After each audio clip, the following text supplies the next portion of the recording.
আসসালামু আলাইকুম ওয়া রাহমাতুল্লাহি ওয়া বারাকাতুহু। আজকের আলোচনাটাই হচ্ছে আমার যে আমাদের রাজনৈতিক দল এবং ছাত্র সংগঠন থেকে শুরু করে একে অপরের মধ্যে যে ধরনের দ্বিধাদ্বন্দ্ব, বিভক্ত শুরু হয়েছে সেই প্রসঙ্গটি নিয়ে বাম রাম প্রসঙ্গটি।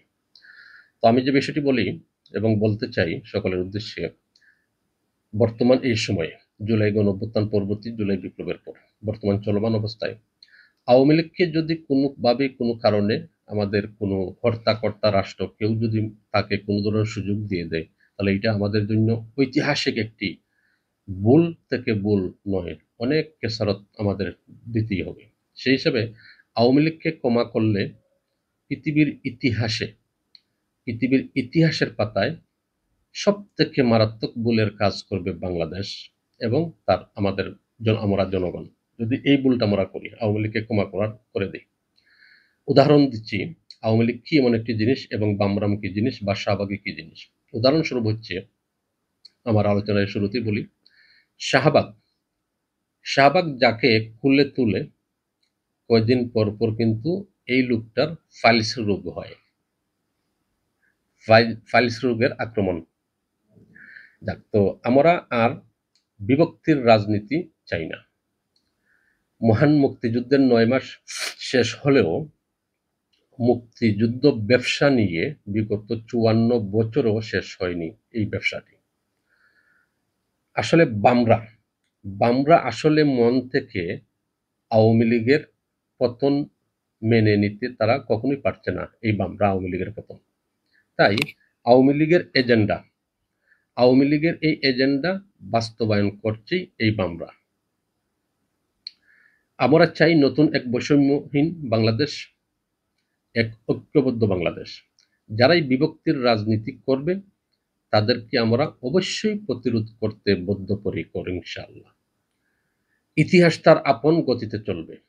৭১-এ বাংলাদেশ জন্ম লাভ করেছে, সেই সময় কার কি ভূমিকা সেটা ইতিহাস বলে দিবে। কিন্তু এখন শাহবাগের ন্যারেটিভকে কোনোভাবেই সামনে আনা যাবে না, এখান থেকে কোনো ধরনের বিভক্তি হতে দেওয়া যাবে না। বাম-রাম শাহবাগী এরা কিন্তু মূলত আওয়ামী লীগের রাজনীতির চর্চা করতে চায় এবং সেই আলোকেই তারা চলছে, এগিয়ে যেতে চায়। এদেরকে অবশ্যই প্রতিরোধ করার দায়িত্ব আমাদের সকলের। বাংলাদেশ থেকে চিরতরে ৭১-এর ব্যবসাকে বিতাড়িত করতেই হবে। বাংলাদেশের জনগণের মূল শত্রুই হচ্ছে এই বামপন্থীরা, আর এরাই হচ্ছে ভারতের চিহ্নিত দালাল, তাদের মূল দাদা হচ্ছে ভারত। শাহবাগের ন্যারেটিভকে ফিরিয়ে আনা মানেই হলো আওয়ামী লীগের কালচারকে অ্যাক্টিভ করা। আর শাহবাগের ন্যারেটিভ ও মব কালচার পুনঃপ্রতিষ্ঠার মাধ্যমে আমাদের এই নতুন রাজনৈতিক দল বা যারা বিভিন্ন বিষয়, এনসিপি বলেন, এর পাশাপাশি আমাদের জাতীয়তাবাদী দল বিএনপির মধ্যে এই ৫ জুলাইয়ের পরে কিছু নব্য রাজাকার আবির্ভাব হয়েছে, নব্য বিএনপি প্রেমিক। এই নব্য বিএনপি একটি সিন্ডিকেট গোষ্ঠী, বিএনপিকে মারাত্মকভাবে বিপদগ্রস্ত করবে। এরাও বিএনপিকে মারাত্মকভাবে একটি হুমকির মধ্যে ফেলে দিবে দলটাকে। সেই হিসাবে ওরা নিজেই যেমন বিপদে পড়বে, অন্যদিকে দলটাকেও নিজের কবর নিজে কুড়ার সেই রাস্তায় ব্যতিক্রম উল্টো হবে।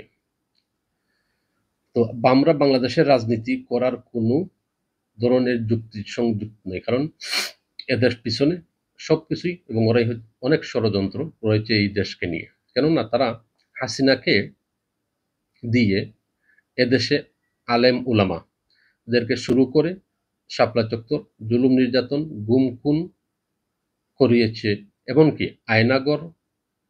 আয়নাগরও তাদের সামিল। এদেশের নিরীহ মানুষদেরকে নির্যাতন করিয়েছে এই বামরাই, তাদের তাদের প্রেসক্রিপশনে স্বৈরাচার হাসিনার হাতের মাধ্যমে।